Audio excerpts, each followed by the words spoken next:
ഒരുപാട് ആൾക്കാരുമായി നിങ്ങൾക്ക് എന്തെങ്കിലുമൊക്കെ പെൻഡിങ് കർമ്മങ്ങൾ ഉണ്ടായിരിക്കാം.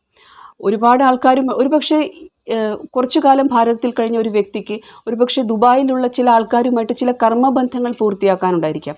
അതുകൊണ്ടായിരിക്കാം ജോലി എന്ന പേരിൽ അവിടെ എത്തിച്ചേരുന്നത്. ആയിരിക്കാമെന്നല്ല, അങ്ങനെയാണ്. അതുകൊണ്ടാണ് നമ്മളവിടെ എത്തിച്ചേരുന്നത്. അപ്പോൾ നമ്മുടെ ജാതകം അത് പ്രോമിസ് ചെയ്യുന്നില്ലെങ്കിൽ ഞാനെപ്പോൾ വിദേശത്ത് പോകും എന്ന് ചോദിച്ചുകൊണ്ടിരിക്കുമ്പോഴും നിങ്ങൾക്ക് അവിടെ കർമ്മം ഇല്ലെങ്കിൽ നിങ്ങൾ അവിടെ എത്തില്ല. നിങ്ങൾ ഇനി ഏത് കുഗ്രാമത്തിൽ ജനിച്ചൊരു വ്യക്തിയാണെങ്കിലും നിങ്ങൾക്ക് മറ്റു പല ആൾക്കാരോടും കർമ്മബന്ധങ്ങളുണ്ടെങ്കിൽ നിങ്ങൾ പലയിടത്തും എത്തിച്ചേരുന്നതുമാണ്. അപ്പോൾ നമ്മുടെ ബാക്കി വന്ന കർമ്മബന്ധങ്ങൾ, പഴയകാല ജന്മങ്ങളിലെ കർമ്മബന്ധങ്ങൾ, അതുപോലെ ബാക്കിയുള്ള കർമ്മങ്ങൾ, ആത്മാവിൻ്റെ ചില ആഗ്രഹ പൂർത്തീകരണം, അതിനു വേണ്ടിയിട്ട് തന്നെയാണ് നമ്മൾ ചില സ്ഥലത്ത് ജനിക്കുന്നതും ചില സ്ഥലങ്ങളിലേക്ക് പോകുന്നതും. അത് പ്രധാനമാണ്. നിങ്ങൾ ഒറ്റയ്ക്കാണ് വന്നത്.